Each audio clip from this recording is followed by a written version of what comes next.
তো দেখো এখন আমি সকালবেলা মাছ আর মাংস এনেছে এইগুলো ধুতে চলে এসেছি। তো এখন এইগুলো সব ধুয়ে নেব। তো নমস্কার বন্ধুরা, আমি রিঙ্কি, আমার নতুন আরেকটা ভিডিওতে তোমাদের অনেক অনেক স্বাগত। তো আজকের ভিডিওটা এইখান থেকে শুরু করলাম। এখন দেখো আমি চলে এসেছি রান্নাঘরে। সকালে যা কাজকর্ম সেইগুলো করে নিয়ে চাটা খেয়ে নিয়েছি। এখন নিয়ে এসেছে মাছ আর মাংস, যেহেতু আমার ছেলে মাছ খেতে চায় না, তারপরেও আবার ছোট মাছ তারও খেতে পারবে না। ওকে যখনই জিজ্ঞাসা করে যে তুই কী দিয়ে ভাত খাবি, মাছ আর মোরা মাংস আনবো, সবসময় বলে মাংসই খাবো। মাংসটা মনে ওর খুব পছন্দ। তো সেই কারণে মাংস এনেছে একটু, আর ছোট ছোট বাটা মাছ এনেছে। আর আসামে কিন্তু এই মাছগুলোকে বাটা মাছ বললে কিন্তু কেউ অত চেনে না, বাগনা মাছ বলতে হয়। তো এই মাছগুলো এনেছে, আর মাছগুলো ওবি কেটে দিয়ে গেছে, যেহেতু আমি ছোট ছোট মাছ আর কি কাটতে পারি না, সেই কারণে ওবি কিন্তু মাছগুলো কেটে দিয়ে গেছে। ছোট মাছকে আমি মাছ কাটতে আমার অনেকটাই সময় লাগে। এই মাছ যদি কেউ 10 মিনিটে কাটে, আমার ওইখানে 1 ঘন্টা লাগবে, সেই কারণে ওবি মাছ কেটে দিয়ে গেছে। এখন আমি পরিষ্কার করে সব কিছু ধুয়ে নিচ্ছি, মাছ মাংস। তারপরে মাছটা কী দিয়ে বানাবো দেখছি, আগে এইগুলো সব ধুয়ে রেডি টেডি করে নিই।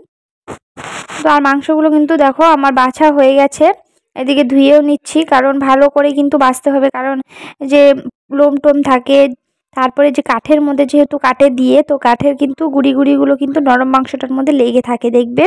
সেখানে ভালো করে বেছে নিয়েছি, এখন ধুয়ে টুয়ে তারপরে এটার মধ্যে আমি মশলাটাও করে নিয়েছি ওইদিকে।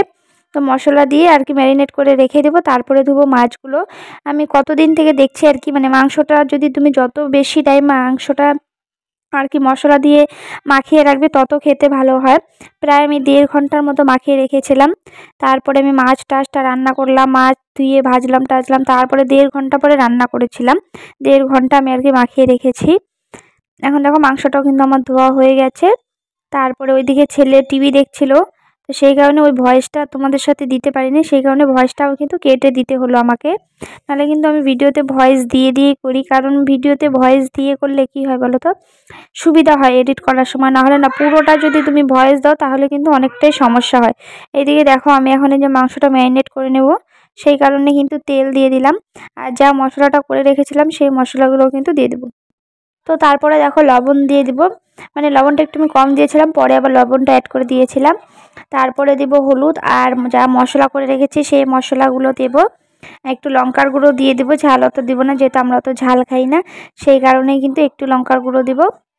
আর এই লঙ্কার গুঁড়ো কিন্তু অতগুলো, লঙ্কার গুঁড়োটা অতটাও ঝাল না, শুধু কালারটা একটু আসে সেই কারণে। আর এখন দেখো এখানে আমি রসুন, তারপরে কাঁচা লঙ্কা, আদা বাটা, জিরে বাটা, সব কিছু দিয়ে পেঁয়াজ বাটা দিয়ে কিন্তু আমি মশলাটা করে নিয়েছি। আর মশলাটা একটু আজকে বেশি জল জল হয়ে গেছে, সেই কারণে এমন হয়ে গেছে। মশলা করার সময় একটু জলটা বেশি দিয়ে দিয়েছিলাম। তো এখন এটা কিন্তু আমি মাখিয়ে রেখে দেবো। তারপরে ওই সাইডে আমি আলু টালুগুলো যা যা লাগে সব কিছুই কেটে নেব। আর মাছগুলো কিন্তু এখনও ধুইনি, এটা ম্যারিনেট করে রেখে দিয়ে তারপরে কিন্তু আমি মাছগুলো ধুয়ে নেব। এটা মাখিয়ে রাখি, মাছটা ধুতে একটু সময় লাগবে, ছোট মাছ ভালো করে পরিষ্কার করে করে ধুতে হবে সেই কারণে। তো এখন দেখো এটা সাইডে রেখে দেবো, তারপরে আমি মাছটা ধুয়ে নেব। তো এখন গুঁড়া মাছগুলো ধুয়ে দেবো, গুঁড়া মাছ বলছি সরি, ছোট ছোট বাটা মাছগুলো। তো এখানে লবণ দেওয়া ছিল, তো আমি ভাবলাম একটু লবণটা ভালো করে মেখেই নিই। তারপরে ঝুড়ি ঝুড়ি গামলাগুলো দেখতে পাচ্ছ, ওই ঝুড়ি গামলাগুলোর মধ্যে দিয়ে কিন্তু আমি আর কি ধুয়ে নেব। ওটা ধুলে কি হয় বলো তো, তোমার ধুতে সুবিধা হয়, জলগুলো নিচ দিয়ে পড়ে যায়। আর যতই তুমি আঁশ ছাড়িয়ে ধাও না কেন, একটু একটু কিন্তু আঁশ লেগেই থাকে। আর আমি তো মাছ মাংসের বেশি আরও খুঁত খুঁত করি, আমার যদি একটু খাওয়ার সময় বা যে কোনো সময় যদি একটু আঁশ পাই, তাহলে তো আমি ঘেন্নায় খেতেই পারবো না। সেই কারণে এই মাছ ধুতেই আমার অনেক সময় লাগে। এই কারণে আমি ওবির কাছে বকাও খাই যে এত পরিষ্কার করে ধুয়ে দিই, তোমাকে কেটে দিই, তারপরেও তুমি মাছ ধুতে ধুতে মাছের অর্ধেক অবস্থায় বের করে দাও।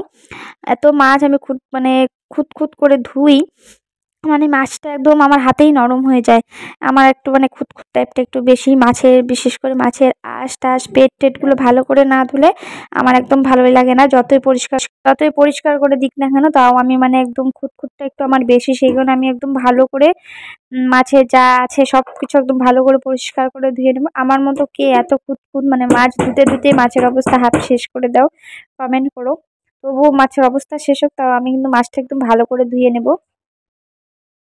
তো এদিকে দেখো মাছ টাছ কিন্তু আমার ধোয়া হয়ে গেছে, একবার ভেজেও নিয়েছে, আর ভিডিওটা করিনি, ফোনে চার্জ ছিল না দেখে। এই দেখো একবার ভাজছি আর একবার ভেজে নিয়েছে। আর এইদিকে যে মাছ করব হচ্ছে পেঁয়াজ টেয়াজ দিয়ে, পেঁয়াজ কাঁচা লঙ্কা টমেটো আর একটু রসুন কুচি করে দেবো, আর এদিকে কাঁচা লঙ্কা কেটে নিয়েছি। আর এটা মাংসের জন্য আলুটাও রেডি করে নিয়েছি, আজকে পেঁয়াজ টেয়াজ দিয়ে মাছটা করব। আর এদিকে যে মাছগুলো ভেজে নিচ্ছি, আর ভাতও হয়ে গেছে। আর এদিকে দেখো মাংসটা কিন্তু ম্যারিনেট করে রেখেছি প্রায় 1.5 ঘন্টার মতো।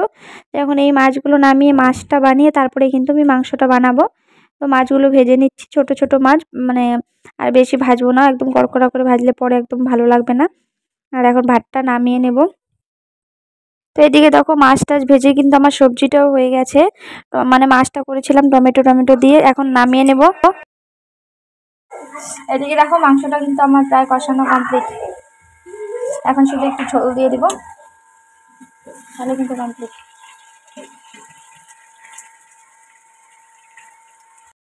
ধোয়াও খেয়েছো ভালো ফোকাস না।